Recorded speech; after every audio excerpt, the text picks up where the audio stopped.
E aí, mais uma aula de técnicas de bypass antivírus.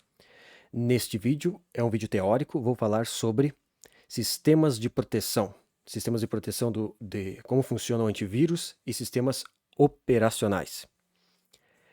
Vou mostrar também um exemplo com o AIDA Pro no final do vídeo.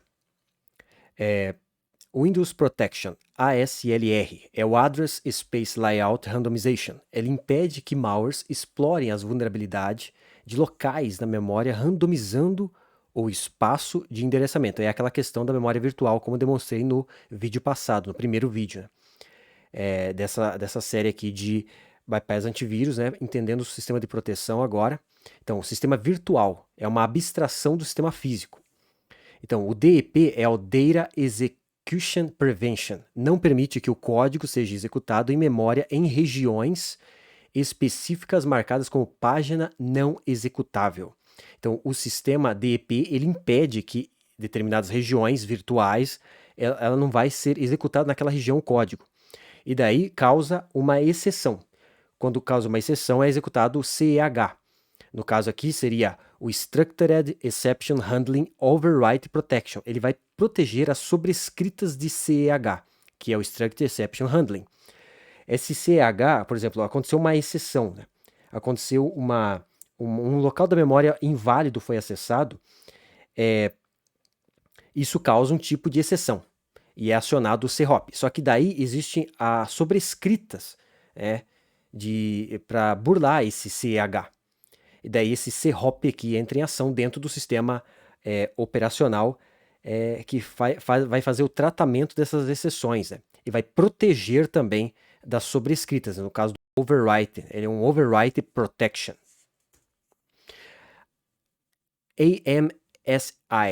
AMSI, Anti-Malware Scan Interface. Função que anti-malwares e antivírus usam essa interface para escanear scripts e arquivos mal intencionados.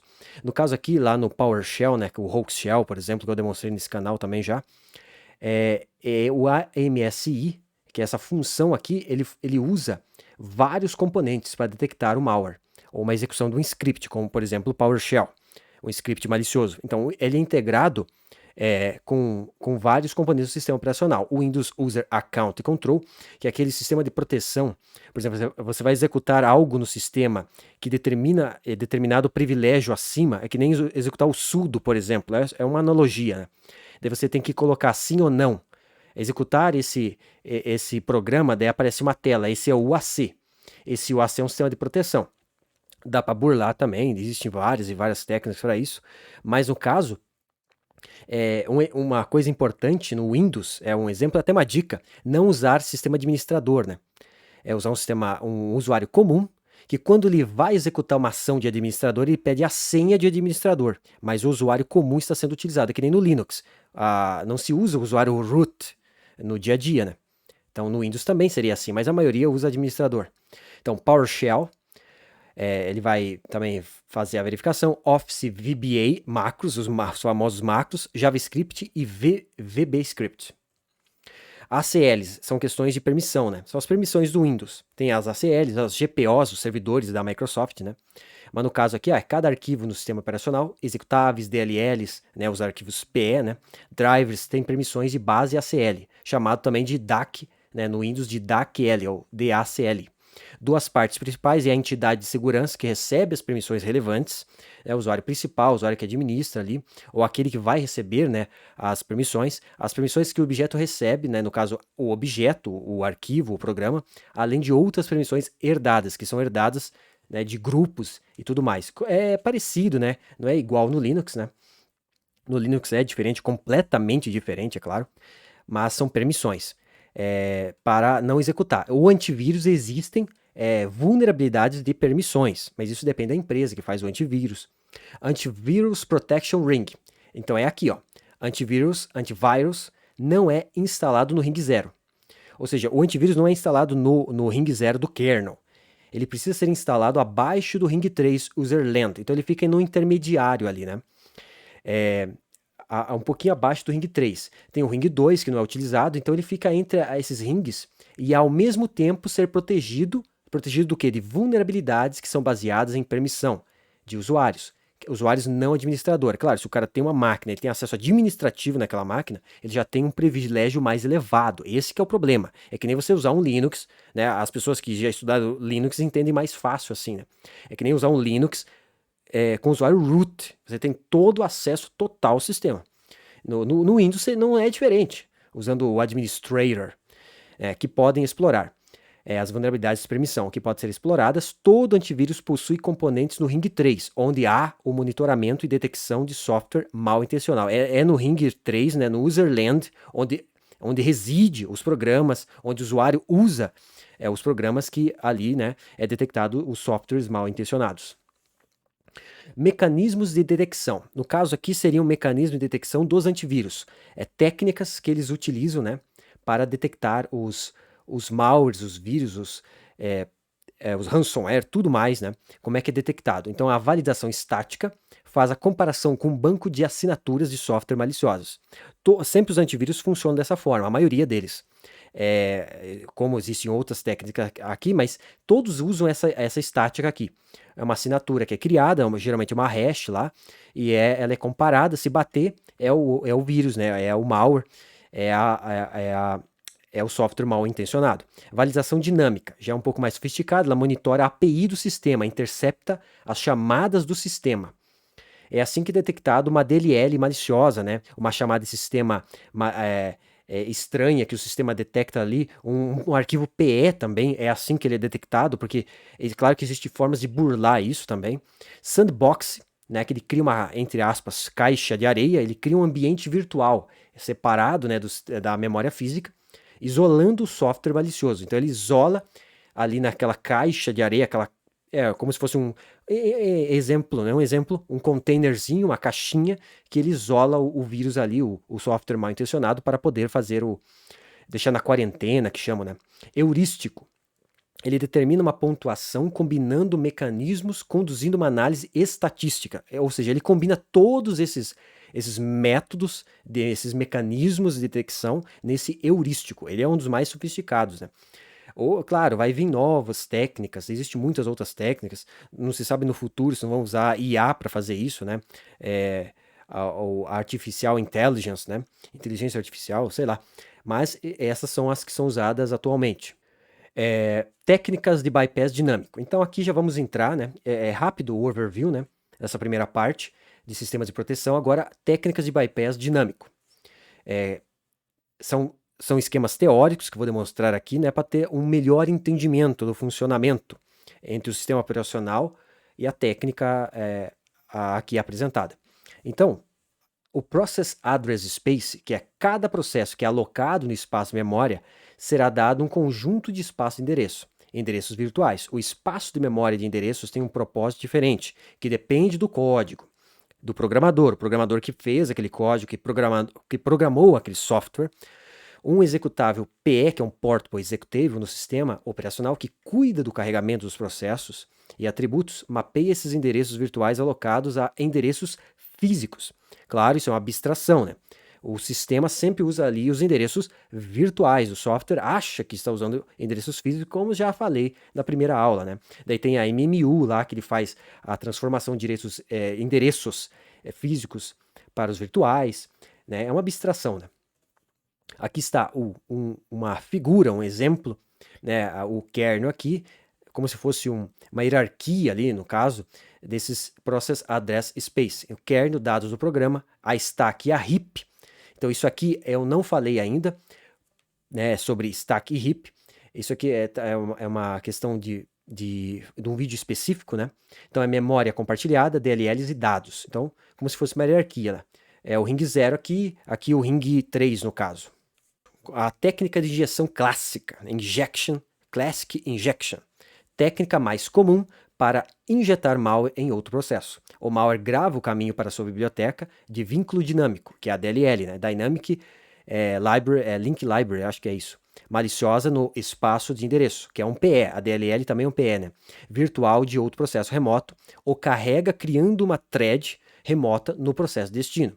Então ele vai contaminar o sistema ali, né? E vai fazer uma chamada de sistema né, um processo, né, do sistema ali, por exemplo. Então aqui tem o processo que é o alvo, e aqui um processo do malware, e aqui no disco reside a DLL maliciosa. Ela vai injetar esse código nesse processo, no caso em tempo real. É um exemplo aqui, né? Esse tipo de ataque aqui, ele é meio... Ele não é muito utilizado, na verdade, porque ele é detectável facilmente, com a detecção dinâmica, né? Então essa aqui é uma técnica dinâmica de injeção. É claro que existem técnicas dinâmicas de injeção que funcionam, é claro. O malware, primeiro, ele precisa atingir um processo de injeção. No caso, o processo seria o SVC host, né? SVC host, o famoso. Isso é feito chamando um trio de API. No caso aqui, a Create to Help 32 Snapshot, ou seja, essa aqui é uma biblioteca de API, né? Que é uma API usada para enumerar entradas de pilha ou módulo de um processo especificado, ou de todos os processos e retorno instantâneo. Retorno instantâneo. O processo 32 first, ele recupera informações sobre o primeiro processo instantâneo e em seguida, né, chama o process next, que é usado em um loop para iterar por eles. Ou seja, ele chama primeiro o first, depois o next. Ele itera ambos por eles, né, num loop. Depois de encontrar o processo destino, o malware obtém o controle do processo destino, chamando o Open Process. Tudo isso aqui faz parte da API do Windows. Isso aqui é facilmente detectado por um antivírus. Só estou demonstrando aqui como que funciona essa parte mais teórica. Então, depois o malware chama o VirtualAlloc X para ter um espaço para escrever o caminho da DLL. Então, ela chama o Write Process Memory para gravar o caminho na memória alocada. Eu vou mostrar isso aqui no AIDA Pro, com exemplo do malware. Por fim, para que o código seja executado em outro processo, o malware chama as APIs como a Create Remote Thread, o NT Create Thread ou a RTL Create User Thread. A ideia geral é passar o endereço de Load Library para uma dessas APIs, para que um processo remoto execute a DLL em nome do malware. Então ele tenta enganar o sistema ali, usando DLLs, a DLL, ele tenta enganar e chamando processos legítimos do sistema operacional para tentar burlar o antivírus, para tentar enganar. Só que o antivírus ele fica monitorando essas chamadas aqui, a Create Remote Thread, NT Create, RTL Create, ele fica monitorando, ele sabe se um processo chamar ali, pode ser um processo malicioso, pode ser uma DLL injetada, né? Então, aqui, por exemplo, né, a Create Remote Thread, ela é rastreada e sinalizada por muitos produtos de segurança, por muitos antivírus, anti-malwares. Além disso, requer uma DLL maliciosa no disco, que pode ser detectada. Considerando que os invasores geralmente injetam o código para escapar das defesas, a forma mais eficaz seria injetando, né, um PE, né, em vez de injetar um processo. Então, invasores sofisticados não usarão essa abordagem, né? Agora, a PE Injection, a parte teórica, como funciona a parte teórica da Portable Executable Injection. Em vez de passar o endereço do Load Library, o malware pode copiar seu código malicioso em um processo aberto existente e fazer com que ele seja executado por meio de um pequeno shellcode chamando o Create Remote Thread. Então aqui também seria uma injeção de processo, nesse exemplo aqui que eu trouxe. Ele também vai pegar o processo e vai tentar injetar num PE. Uma vantagem da injeção PE sobre a técnica da Load Library é que o malware não precisa inserir uma DLL maliciosa no disco. Então esse aqui é o pulo do gato, vamos dizer assim.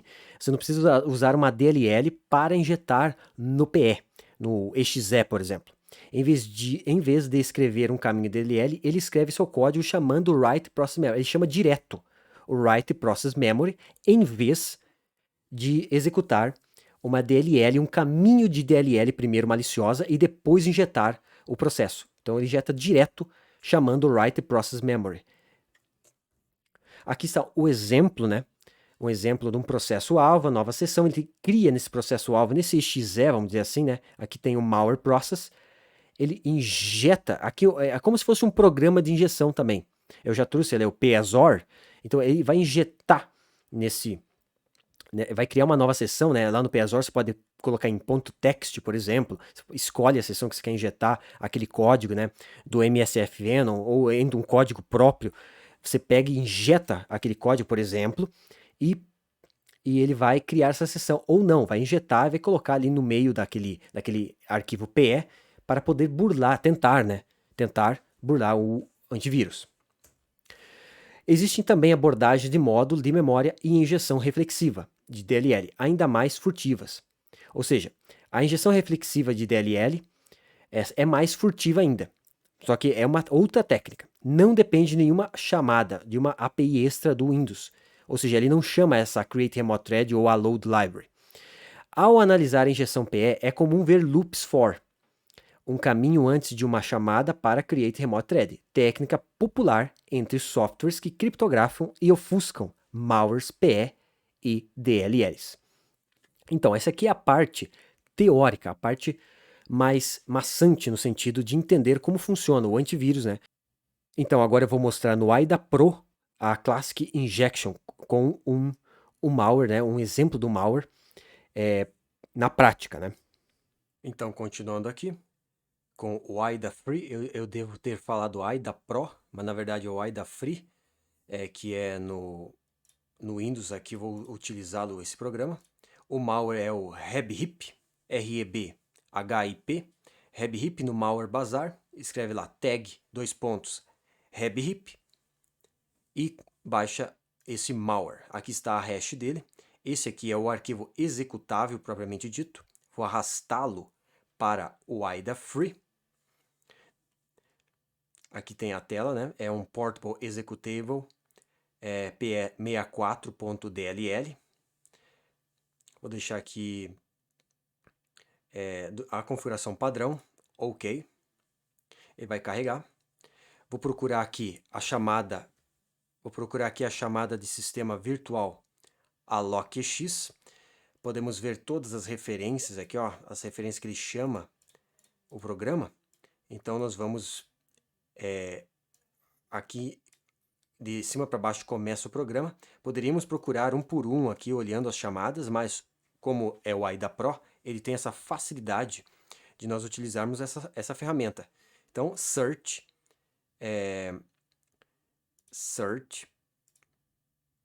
deixa eu sair daqui, né? Search, né? Tem que clicar aqui fora, né? Daí clica em search, text, find all occurrence, virtual alloc EX. Então é virtual, né, com V maiúsculo, A maiúsculo e E maiúsculo. É virtual alloc EX. Ele vai mostrar as chamadas, né? OK.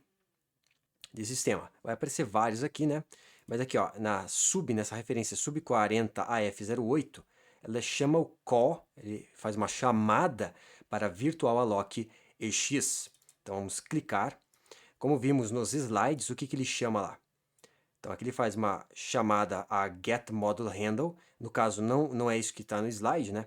Mas aqui, ó, call virtual alloc EX. Também faz a chamada virtual free EX. Então isso aqui é um exemplo, né, do malware que funciona com uma classic injection, uma injeção clássica. Então aqui está virtual free EX, virtual alloc EX. O antivírus está desativado, o Windows Defender, né, tem que estar desativado porque não vai funcionar, não dá para fazer análise com o antivírus ativado. Enfim, virtual alloc EX, aqui está o getModulHandle novamente, o write process memory, ele vai chamar o virtual alloc EX, aqui nessa próxima chamada de sistema vai ser o write process memory, na próxima vai ser o create remote thread. Então, basicamente esse é o exemplo no mundo real, vamos dizer assim, esse malware real, né? Esse tipo de injeção, vamos chamar assim, ela não é muito utilizada, porque é facilmente detectada por antivírus. Dá para fazer ofuscações e criptografia, dá para usar várias formas de bypassar, né? Só que aqui eu estou mostrando como funciona, né, na prática as chamadas. Se nós clicarmos aqui em cima, no Jump to XREF, e clicarmos aqui nessa chamada, vai aparecer no código onde que é chamado essa sub40F08. É chamado aqui no programa. Aqui, ó, ela fala uma sub40AFB0. A 40AFB0, nessa chamada de função aqui, nessa parte do código. São várias chamadas que é feita aqui, né? Call, ó, vários call. E aqui está o nosso, na último call dessa parte, na última chamada é o nosso virtual alloc. Se nós formos em imports e procurar por virtual alloc, ó, virtual alloc ex, e subirmos para cima, se nós subirmos aqui em cima, poderemos ver o imports from kernel 32.